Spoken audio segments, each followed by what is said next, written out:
আসামোলজি চেনেলটোলৈ সকলোকে স্বাগতম জনাইছোঁ।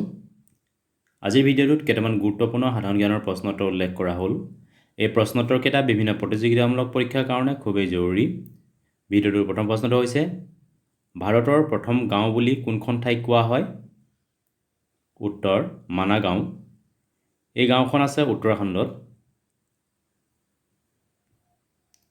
গেলাপাগছ দ্বীপ কোনখন দেশৰ অন্তৰ্গত? উত্তৰ, ইকুৱেডৰ। ইকুৱেডৰ হৈছে দক্ষিণ আমেৰিকাৰ অন্তৰ্গত এখন দেশ। ইকুৱেডৰৰ ৰাজধানী হৈছে কুইটো। ভাৰতলৈ অহা প্ৰথম ডাচ্চ নাগৰিক কোন আছিল? উত্তৰ, কৰ্ণেলিছ ডে হটমেন। নেদাৰলেণ্ড দেশত বাস কৰা লোকসকলক ডাচ্চ বুলি কোৱা হয়। বিশ্ব মৌ-মাখি দিৱস কোন তাৰিখে পালন কৰা হয়? উত্তৰ, 20 মে'।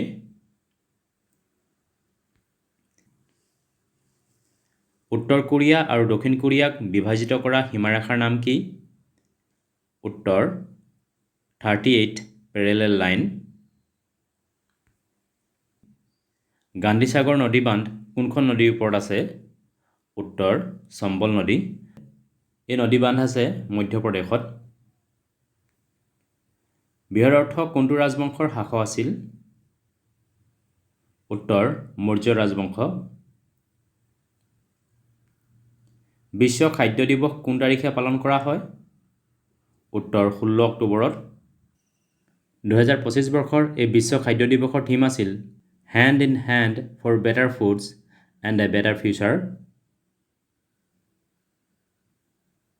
প্ৰথম ঘূৰণীয়া মেজমেলত অংশগ্ৰহণ কৰা অসমীয়া ব্যক্তি কোন আছিল? উত্তৰ, চন্দ্ৰধৰ বৰুৱা। কোনগৰাকী হকী খেলুৱৈক টাইগাৰ অৱ হকী বুলি জনা যায়?